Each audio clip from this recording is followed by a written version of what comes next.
Los primeros pasos en Git y GitHub para crear y actualizar repositorios los hemos dado hasta ahora desde la interfaz web. No es la forma más práctica de hacerlo, pero hemos visto que las tareas más comunes de crear archivos, actualizar archivos, se pueden hacer desde esta plataforma. Lo que vamos a hacer en adelante para crear código, actualizar código, es utilizar una interfaz local, hacerlo desde nuestro computador. Y para eso vamos a utilizar Visual Studio Code.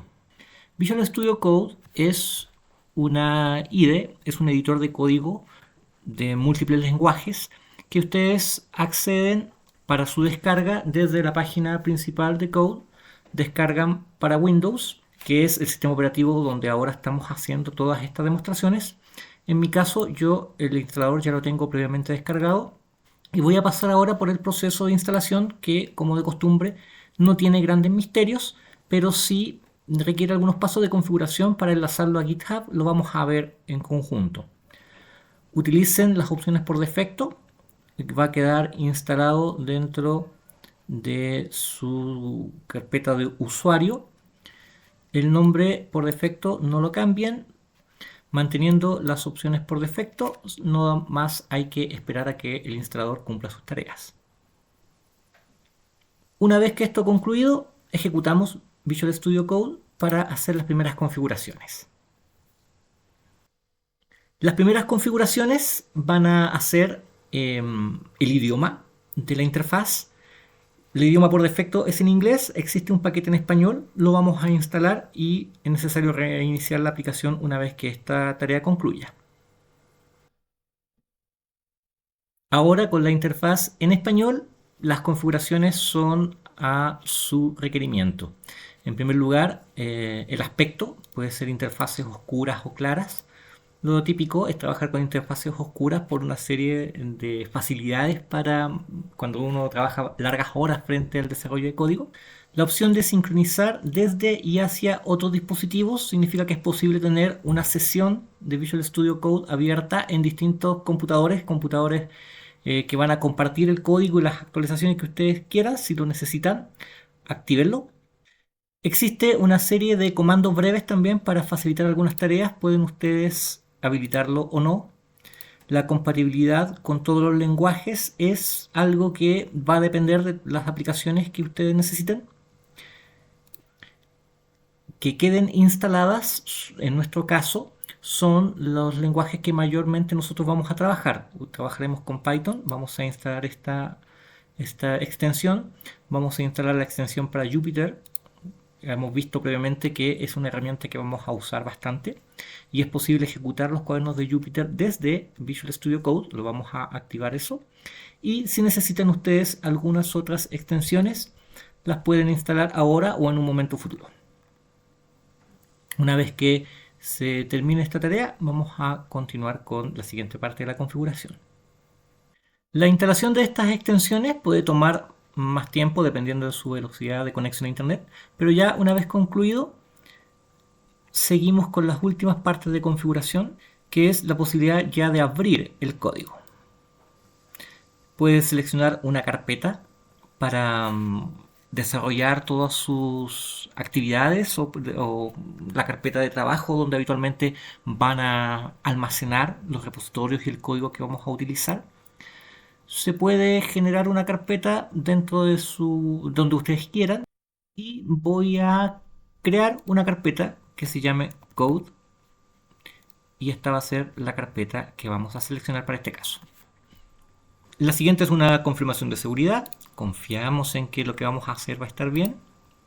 Y ya tenemos instalado y con las configuraciones más esenciales la aplicación de Visual Studio Code, que la vamos a utilizar mucho durante todas las actividades que vamos a realizar en este curso.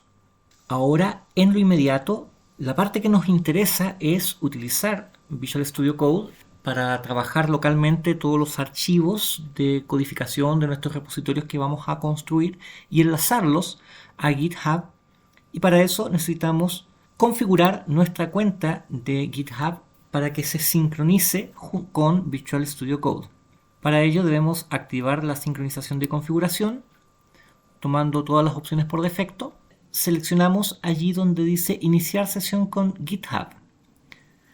Aquí se nos va a abrir una ventana de navegador donde, si ya tenemos previamente abierta la cuenta de GitHub, como era en nuestro caso, bastará con seleccionar la cuenta en la cual vamos a utilizar, que vamos a hacer la sincronización entre Visual Studio Code y GitHub, dar autorización a Visual Studio Code para sincronizar los datos y tomar datos desde la cuenta de GitHub.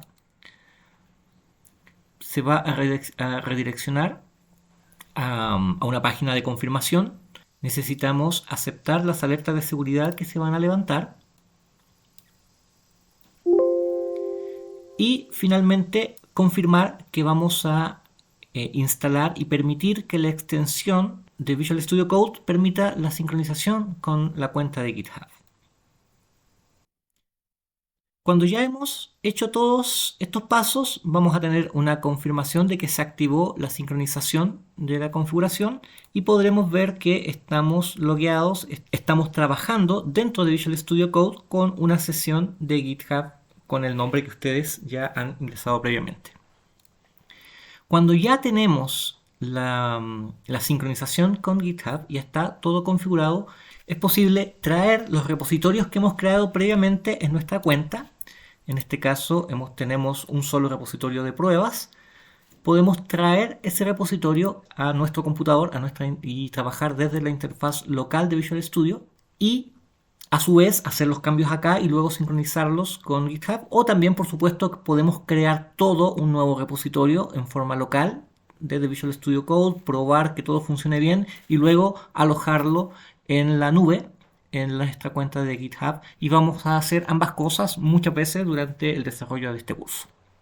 Pero por ahora me interesa mostrarles que Visual Studio Code permite también trabajar directamente instrucciones por línea de comando mediante terminales. Y en una instalación como la que acabamos de hacer en Windows, el terminal por defecto es un PowerShell.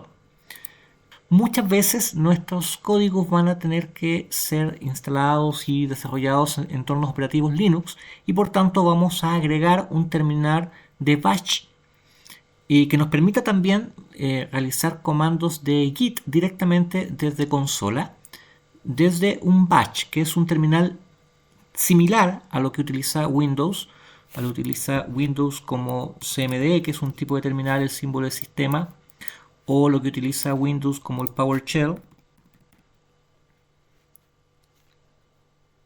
el Windows PowerShell, que es este terminal de consola, que es exactamente lo que ahora estamos trabajando dentro de Visual Studio Code. Pero nosotros muchas veces vamos a utilizar comandos y códigos que trabajan en otro terminal, que es el propio de Linux, que es Bash, y para eso vamos a hacer una configuración adicional a las que ya hemos hecho, descargando Git Bash desde la página oficial de Git. Si vamos a la página de Git y descargamos la aplicación para Windows y descargamos la versión de Git para Windows y la vamos a instalar según el procedimiento estándar. Una vez que se ha completado la descarga, ejecutamos para instalar. Todas las opciones por defecto serán suficientes.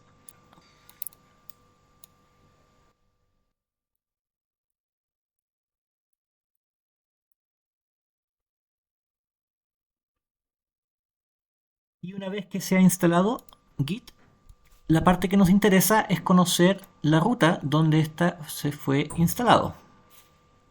La ruta donde ha quedado instalado Git y el bash de Git, que es el que nos interesa, lo vamos a ir a buscar directamente a la instalación de Windows. Está en archivo de programas, en Git, bin, y este programa, este bash.exe, es un ejecutable de Windows que funciona como el intérprete de comandos de Linux, y es el archivo que vamos a direccionar en Visual Studio Code para que el terminal, además de tener un PowerShell como opción, tenga una consola, un terminal de Bash de Linux también dentro de nuestra instalación actual.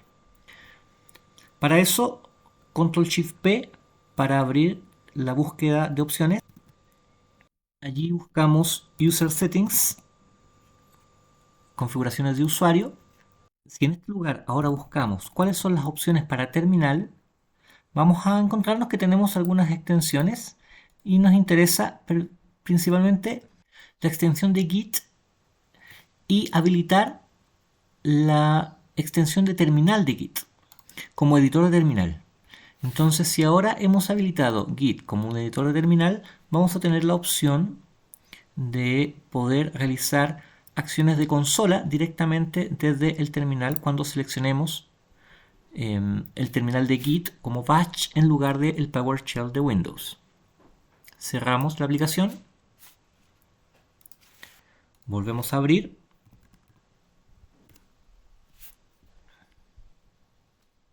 Se abrió en la última ventana que habíamos tenido.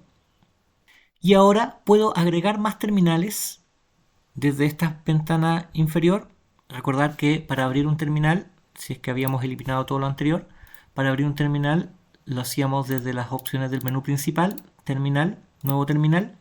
Por defecto se abre un terminal de PowerShell, que es el intérprete de comando de Windows, pero tenemos ahora la opción de también incluir un comando, un intérprete de comandos de batch, del Git Bash. Esta opción no estaba previamente instalada antes de que hiciéramos esta configuración, y en Git Bash tenemos un intérprete de comandos como si estuviésemos en un sistema operativo de Linux.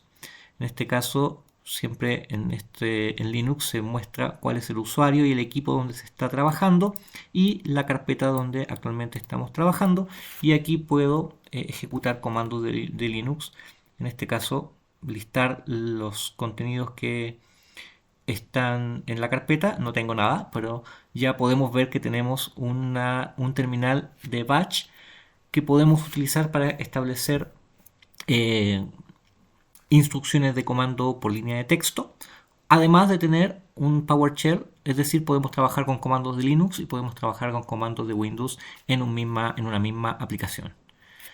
Dejemos hasta aquí la configuración. Es probable que ustedes hasta el momento no vean la utilidad de esto, pero les estaremos dando uso muy profuso durante las semanas que siguen, de manera de que la tarea de dejar configurado nuestra aplicación de Visual Studio Code para que se integre con GitHub en primer lugar, y para tener un terminal de Git como un Git Bash disponible dentro de la misma aplicación ya está concluido. En los siguientes videos vamos a tener la posibilidad de darle utilidad a todo esto. Si han llegado hasta aquí, estamos en condiciones de comenzar a trabajar en codificación, que es lo que haremos a continuación.